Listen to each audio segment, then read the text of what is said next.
புஸ்தகம். பின்பு அவர்களை நோக்கி, மனுஷன் ஓய்வு நாளுக்காக உண்டாக்கப்படவில்லை, ஓய்வு நாள் மனுஷனுக்காக உண்டாக்கப்பட்டது. இங்கே ஒரு வார்த்தையை இயேசு கிறிஸ்து உபயோகப்படுத்துகிறார். பின்பு அவர்களை நோக்கி, மனுஷன் ஓய்வு நாளுக்காக உண்டாக்கப்படவில்லை, ஓய்வு நாள் மனுஷனுக்காக உண்டாக்கப்பட்டது என்று ரெண்டு பிரிவினாய் ஒரு வெளிச்சத்தை இயேசு கிறிஸ்து கொண்டு வருகிறதை பார்க்கிறோம். இவ்வளவு வருட காலமா இருக்கிற இந்த ஓய்வு நாளை குறித்து அவர் ரெண்டாக பிரிக்கிறதை நம்ம இங்க பார்க்கிறோம். என்ன பார்க்கிறோம்? அவர் நோக்கி, மனுஷன் ஓய்வு நாளுக்காக உண்டாக்கப்பட்டவன் இல்லை, ஓய்வு நாள் தான் மனுஷனுக்காக உண்டாக்கப்பட்டது என்று அந்த அறிவையும் அந்த புத்தி தெளிவையும் இந்த இடத்துல இயேசு கிறிஸ்து பேசுகிறத நம்ம பார்க்கிறோம். இன்றைக்கு இந்த ஓய்வு நாளை குறித்து தான், எதற்காக இந்த ஓய்வு நாளை நியமித்தார், ஏன் ஓய்வு நாள் தேவன் நியமித்தார் என்ற ஒரு வெளிச்சத்தில் நம்ம இன்னைக்கு நம்ம கடந்து போகிறோம். இந்த ஓய்வு நாள் எதற்காக அவர் நியமித்தார், இந்த ஓய்வு நாள் என்றால் என்ன, ஏன் இதை நியமித்தார் என்று சில வசனங்களை நம்ம பழைய ஏற்பாட்டில் தியானம் பண்ணி அப்படியே நம்ம புதிய ஏற்பாட்டுக்கு நம்ம கடந்து வர போகிறோம். இந்த நாளில் பழைய ஏற்பாட்டில் சொல்லப்பட்டிருக்கிற வசனத்துல நம்ம வாசிக்கிறோம். என்னவென்றா, இங்கு சொல்லப்பட்டிருக்கிறது, நம்ம 20வது யாத்திராகமம் 20வது அதிகாரத்தை எடுத்துக்கொள்ளும் போது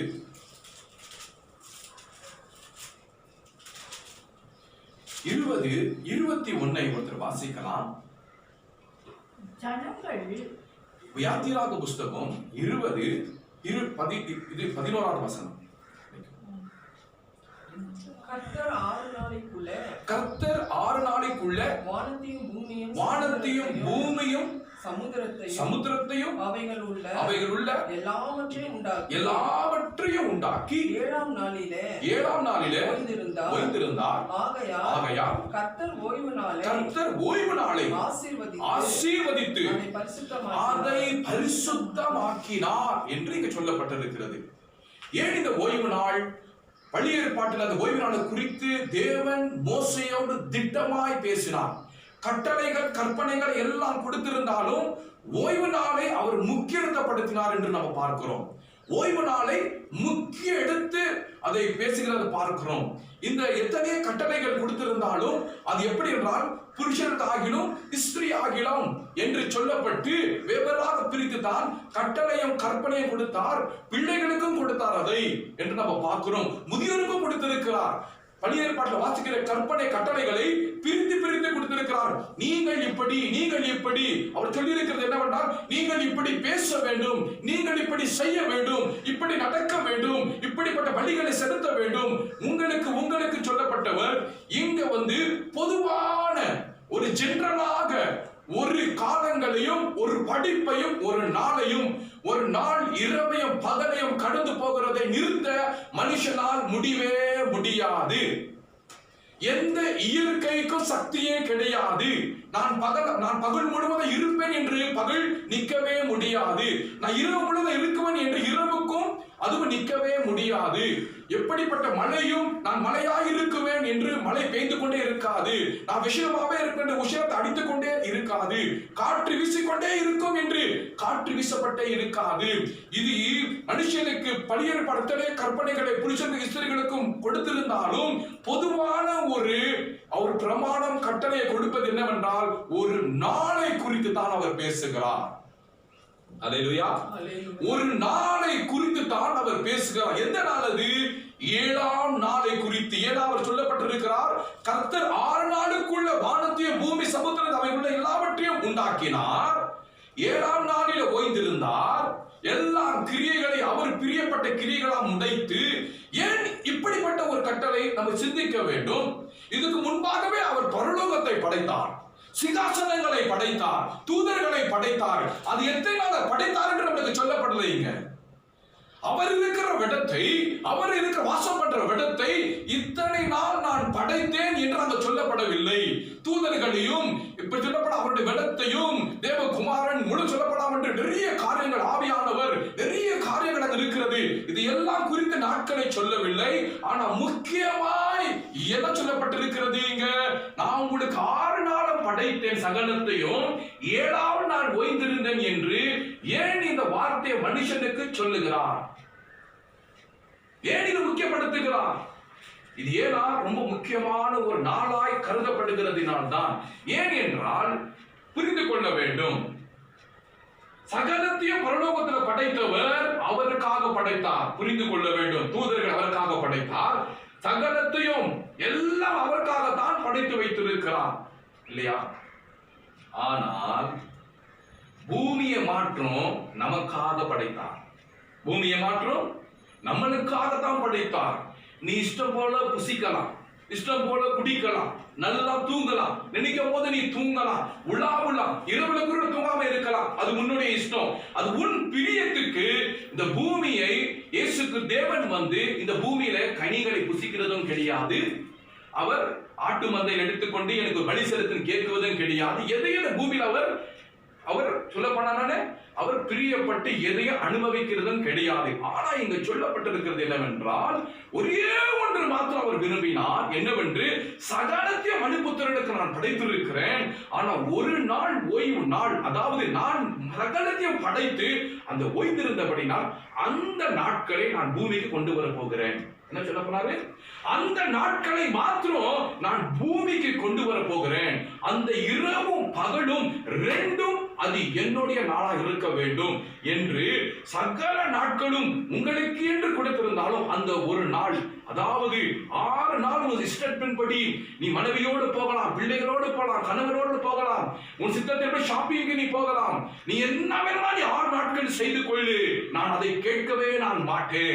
நான் அதை கேட்கவே மாட்டேன். 3 முறைக்கு நீ 5 முறை நீ சாப்பிடு, இறைச்சிகளை புசி, நான் கேட்கவே மாட்டேன்.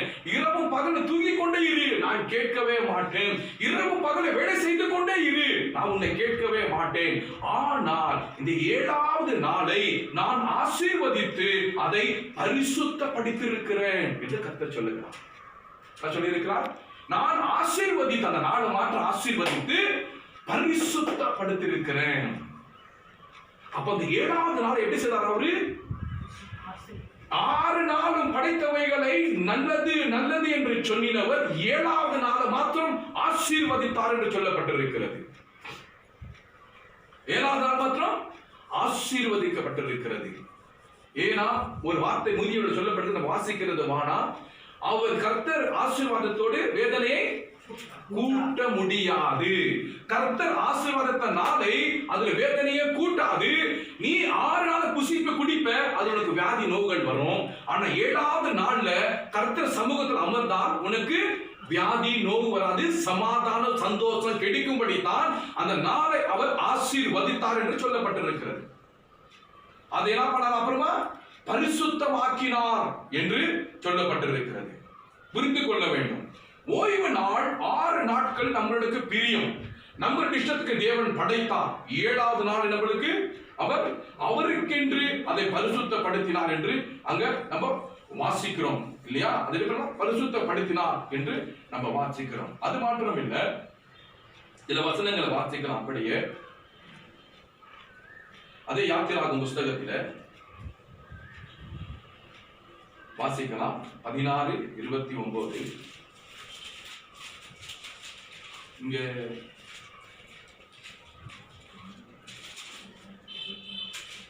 படிக்கலாம். ஆறுங்கள், கர்த்தர் உங்களுக்கு ஓய்வு நாளை அருளப்படினால் அவர் உங்களுக்கு 6ஆம் நாளில் 2 நாளுக்கு வேண்டிய ஆகாரத்தை கொடுக்கிறார்.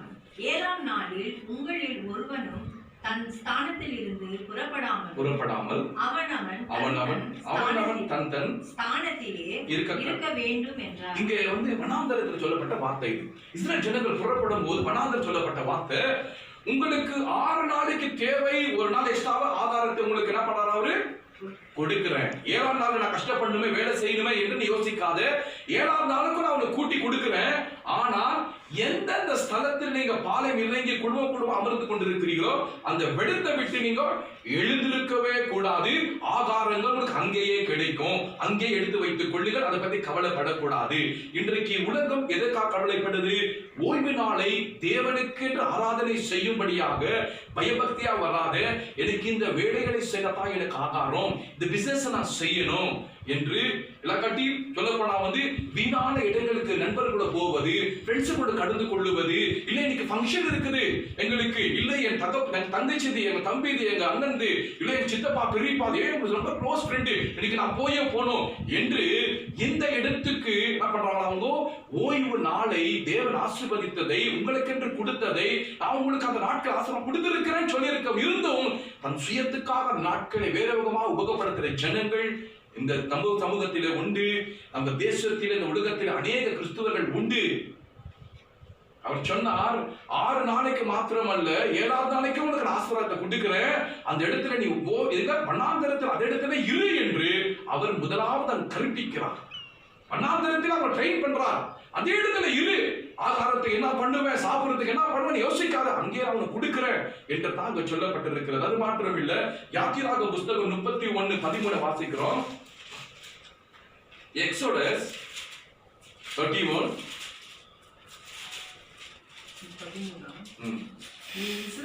நீ இஸ்ரவேல் புத்திரரை நோக்கி நீங்கள் என் ஓய்வு நாட்களை ஆசரிக்க வேண்டும், உங்களை பரிசுத்தப்படுத்துகிற கர்த்தர் நான் என்பதை நீங்கள் அறியும்படி இது உங்கள் தலைமுறை தோறும் எனக்கும் உங்களுக்கும் அடையாளமாய் இருக்க கடுவது. நீர் எங்க பரிசுத்தமாகிற? ஓய்வு நாட்கள் 7வது நாள் சமூகத்தில் வரும்போது தான் நீ பரிசுத்தமாகிற. முதலே உங்களுக்கு வேதத்தை காண்பித்தேன், என்ன என்றால் அந்த நாளை ஆசீர்வதித்து பரிசுத்தப்படுத்தினார். அந்த இடத்துக்கு நீ வரும்போது அவர் உன்னை என்ன பண்ணுவாரா? பரிசுத்தப்படுத்துவார் என்று இங்க சொல்லப்பட்டிருக்கிறது. என்னப்பட்டிருக்கிறது? பரிசுத்தம் உன்னை படுத்துவார். அவருடைய பரிசுத்தப்படுத்துகிற கர்த்தர் நான் என்பதை நீங்கள் அறியணும். நீங்க அறியும்படி இப்ப இஸ்ரவேல் ஜனங்களுக்கு சொல்லி இதுதான் தலைமுறை நீங்க கை கொள்ள வேண்டியது என்று நம்மளுக்கு கற்பிக்கிறாங்க. தலைமுறை ஓய்வு நாளை நீ எப்படி கை கொள்ள வேண்டும் என்று கற்பிக்கிறாங்க இல்லையா? ஓய்வு நாளை தேவன் பரிசுத்தப்படுத்தி ஆசீர்வதித்திருக்கிற நாளை அசட்ட பண்ணுகிறவன் சபிக்கப்பட்டவன். அந்த ஆசீர்வாதம் அவனுக்கு சேராது. ஓய்வு நாளை அவன் ஆசரிக்காதவன் அவன் அசுத்தமுள்ளவன் ஆயிடுவான். அந்த பரிசுத்தம் பண்ண முடியாதவனை ஏனோ தானன் கிடையாது. நான் நேற்று நல்ல ஜெபம் 3 hour பண்ணினேன், நான் 5 hour ஜெபம் பண்ணேன், உபாசம் இருந்தவன் 6 நாள் உபாசம் இருந்தேன், இன்னைக்கு பரவாயில்ல அப்படியெல்லாம் கிடையாது. நீ என்னானா செய் 6 நாள், 7வது நாள் கர்த்தர் சமூகத்துல நீ உட்காரணும் பயபக்தியோடு அமர்ந்தாதான் என்ன ஆசீர்வாதமும் பரிசுத்தமுமாய் இருக்கும் என்று சொல்லப்பட்டிருக்கிறது. யாத்திராகம புஸ்தகம் அதிலே வாசிக்கலாம், 20:8 வாசிக்கலாம். என்ன சொல்லப்பட்டிருக்கிறது? யாத்திராகம புஸ்தகம் 20:8 ஓய்வு நாளை பரிசுத்தமாய் ஆசரிக்க நினைப்பாயாக. ஓய்வு நாளை பரிசுத்தமாய் ஆசரிக்க நினைப்பாயாக என்ற ஒரு கட்டளை. ஓய்வு நாளை நீ பரிசுத்தமாய் ஆசரிப்பாயாக. ஏனோ தானான் கிடையாது அவர் சமூகத்தில். ஏனோ தானான் இல்ல, சகலத்தையும் படைத்தவர். நீ கல்லு மண்ணு வைத்திருக்கிற போய் பாத்திரத்துக்கிட்டையும் சிலை கட்டியும் போய் ஏதாவது ஒரு பூச்சாண்டி காமிச்சு நிக்கலாம். அதுக்கு கண்ணம் தெரியாது, காதம் தெரியாது, ஒண்ணுமே தெரியாது. அதுக்கு கண்ணம் தெரியாது, பேசுவோம் பேசாது, அது காதம் இல்ல, அதுக்கு ஒண்ணுமே ஜீவனே கிடையாது. மனுஷன் உருவாக்கப்பட்டது. அந்த போய் ஏதாவது போய் பித்தலாட்டம் பண்ணிக்கலாம். ஜீவன் உள்ள தேவன் இயேசு கிறிஸ்து மரித்து உயிரோடு எழுந்தவர். அவர் காண்பித்தார், இதோ நான் உயிரோட இருக்கிறேன், என் தழும்புகளை பார் என்று சொன்னார். அவர்கிட்ட நீ எதையும் மறைக்க முடியாது. அவர் சமூகத்தில் எப்படி இருக்கணுமா? ஓய்வு நாளை பரிசுத்தம் ஆசரிக்க நீ நினைத்து கொண்டு உள்ளவா? நீ ஏனோ தானா உள்ள வரக்கூடாது என்று தான் அவர் கர்த்தர் சொல்லுகிறார். சபைக்குள்ள நீங்க போகும்போது எப்படி போனோம்? பரிசுத்தமா இருக்கும்படி தான் நீ போனோம். யாரையும் பார்க்கறதுக்கு, பாஸ்டரை பார்க்கறதுக்கு, மத்தவங்களை பார்க்கறதுக்கு, என் உடைகளை பார்க்கறதுக்கு, தன்னை காமிக்கிறதுக்கு போக கூடாது. பரிசுத்தம் ஆசரிக்க நினைத்து கொண்டு உள்ள போன நீ ஏனோ தானா நீ போனினா அந்த நாட்கள் கூட ஆசீர்வாதம் உனக்கு இல்ல, பரிசுத்தம் நீ பண்ண முடியாது என்று தான் சத்தியவேதம் சொல்லுகிறது. அல்லேலூயா. எசேக்கியேல் புத்தகத்தில் என்ன வாசிக்கிறோம்?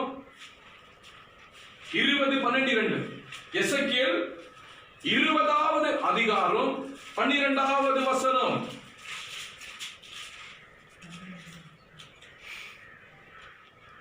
எசேக்கியேல் chapter 20 verse 12.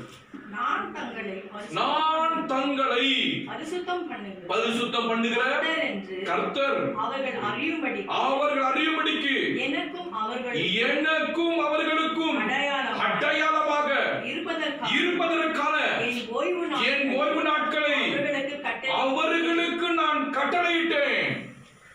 என்ன சொல்லப்பட்டிருக்கிறது?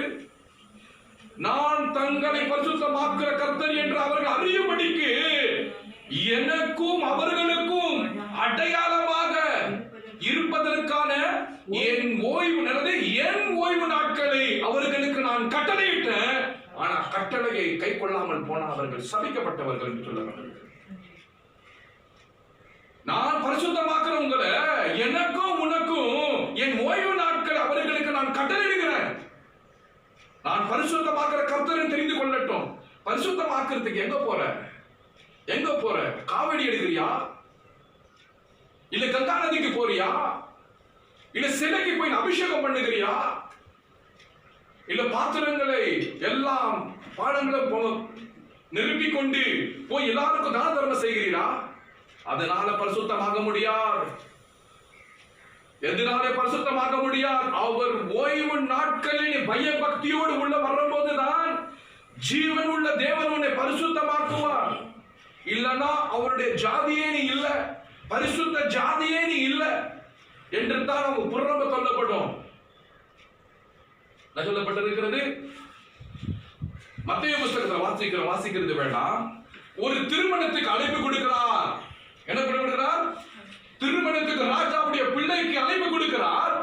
எல்லோரும் வராது போகிறபடினால் வெளியிருக்கிறவர்களை சும்மா இருக்கிறவா கூட்டிடுவா என்று கூட்டிட்டு வந்து அமர்ந்துக்கும் போது கல்யாண விருந்து சாலையை பார்க்கும்படி அவர் என்ன பண்றாரு? அந்த ராஜா உள்ள வரும்போது ஒருவன் வஸ்திரம் இல்லாமல் இருக்கிறான். சகோதரனே, வஸ்திரங்கப்பா உண்டு, பேசாம இருக்கிறானா? இவனை கொண்டு போய் இருளும் பற்கடிப்புள்ள ஜனத்தை போய் அந்த இடத்துல போய் தள்ளி போடவன புறம்பாக்கு அப்படின்றாரு. புரிஞ்சா? ஓய்வு நாட்களில ஏனோ தானா வந்தாக்கா அவர் புறம்ப தள்ளி விடுவார். அவர் பரிசுத்த தேவன். அவர் அப்படிப்பட்ட ஓய்வு நாட்களை பூமியை நியமித்தார். 6 நாட்கள் உனக்கு என்ன குறை? கர்த்தர் எல்லாமே உனக்கு கொடுத்திருக்கிறார். இல்லாட்டி அவரை கேள், அதிகமாக தருவார். அவரு இல்லைன்னு சொல்லல. நீ சுய இச்சைக்கு கேட்டாலும் அவர் கொடுக்குவார். ஆனா ஓய்வு நாட்கள்ல எப்படிப்பட்ட பயத்தோட வந்தா அவர் பார்க்கிறார். நீ 6 நாள் என் தேவன் கொடுக்கிறத புசித்து குடித்து அனுபவித்து 7வது நாள் அசட்டையா வந்தனா தான் உனக்கு ஆசீர்வாதமா தேவன் கொடுக்கிறது கிடையாது. அதனால்தான் தேவனுக்கு ஆசீர்வாதம் கொடுக்கிறதே கிடையாது.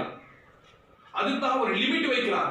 வியாதியை வைக்கிறார், பலவீனத்தை வைக்கிறார், அங்க குறைகளை வைக்கிறார். நீ கேட்டுக்கொண்டே இரு, அப்பதான் பயந்து வருவேன். இஸ்ரேல் ஜனங்களுக்கு தேசத்தை ஆசீர்வாதமா குடித்து ஓய்வு நாட்களை கை கொலைச்சனா ஓய்வு நாளை அசட்டை பண்ணினார். பரிசுத்தமே இல்லாமல் போச்சு. பரிசுத்த குலைச்சலாக்கினார்கள். ஆலயத்துக்கு கூட விக்கிரங்கள் வந்தது, பூஜைகள் வந்தது. இல்லாத பொல்லாத ஜாதிகள் உள்ள புகுந்து ஆலயத்தை தீட்டுப்படுத்தி போட்டாங்க. அவர்களை பாபிலோனுக்கு அவங்க செய்த அக்கிரமங்கள் நிமித்தம் ஈகிப்திலே இருந்த பாவத்தில் அவங்க அடிமைத்தனத்தை விடுதலாக்கினார். ஆனா பாபிலோனுக்கு போடும்போது 70 வருஷத்தினால் அவங்க செய்த அக்கிரமங்கள் நிமித்தம் ஒப்பு கொடுத்தார். அவர்கள் அங்கிருந்து விடுவிக்கல.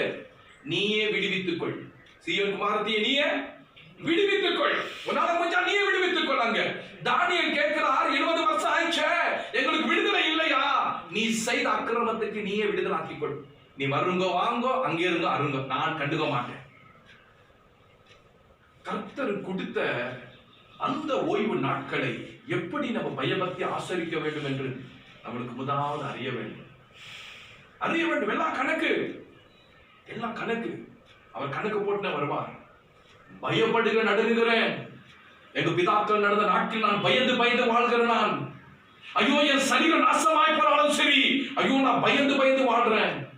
என் தாய் தகப்பன் இருந்த நாட்களிலே அவருக்கு இருந்தது குறை ஒண்ணும் கிடையாது. மிலிட்டரி நல்ல பணம் இருந்தது, வசதி இருந்தது. இன்னைக்கு தான் 2-3 பில்டிங் கோடிக்கணக்கான பணம் இருந்துக்கும். இருந்ததாக்கா எல்லாம் அடித்து போட்டாங்க, விற்கிறாங்க, அதுக்கும் இதுக்கும் போட்டு அழைத்து போட்டாங்க. 3 பெண் பிள்ளைகளை யோசிக்கவே இல்லை தாய் தகப்பன். நடுவு தெரியல வந்து நின்னாங்க. இருக்கிற சகோதரனும் போய் ஒருவனா எல்லாம் செய்ய முடியும். நான் ஒரு கூலி வேலை செய்தான் கஷ்டப்பட்டு வந்தேன். அப்படிப்பட்ட ஒரு பாதையில தேவனை நடத்தி வந்தான். ஆனா இன்றைக்கும் நான் நடுங்குறேன். ஆண்டவரே, யாருக்கு பயப்படணும் இல்லையோ உனக்கு நான் பயப்படணும். நீ கொடுத்த ஒரு பரிசு இந்த ஓய்வு நாளா அந்த பயபக்தா முடிஞ்சளவுக்கு நான் ஆராதிக்கிறேன். அதை நான் ஃபாலோ பண்ணி நான் போறேன். என் முடிஞ்சளவுக்கு நான் உதவி செய்யறேன். உன்ன இருக்கு நான் ஏதாவது நான் செய்யறேன். உனக்கு நான் பயந்து ஆசீர்வதிக்கிறேன் இல்லையோ அது எனக்கு தேவையில்லை. உனக்கு நான் பயந்து வாழ்றேன். நான் அர்ப்பணித்து இருக்கிறேன். இது வரைக்கும் பயந்து வாழ்றேன். நீ கொடுத்த சின்ன ஊழியமா பெரிய ஊழியம் அது எனக்கு தேவையில்லை. அதுக்கு நான் கீழ்ப்படிந்து வாழ்றேன். நீ கொடுத்தது இது. மறுபடியும் அந்த பின்னால ஒரு வாழ்க்கை, பயங்கரமான வாழ்க்கை. அது என் சந்ததி வந்துடக்கூடாது. என் பிள்ளைகள் வந்துடக்கூடாது. அதுல எனக்கு பரவாயில்ல, எவ்வளவு கொடுங்க, என் பிள்ளைகள் அது வரக்கூடாது. அதற்காக பாதத்துல பயந்து வாழ்றேன். ஏன்னா தேவன் கொடுத்த ஒரு நாட்கள் தான், நிறைய நாட்களில் ஒரே ஒரு நாட்களை கொடுத்தார். அது பயபக்தியா ஆசரிக்க நம்ம சபைகள்ல போகும்போது எப்படி பண்ணோம்? பயபக்தியா ஆசரிக்க நம்ம கற்றுக்கொள்ள வேண்டும். அல்லேலூயா.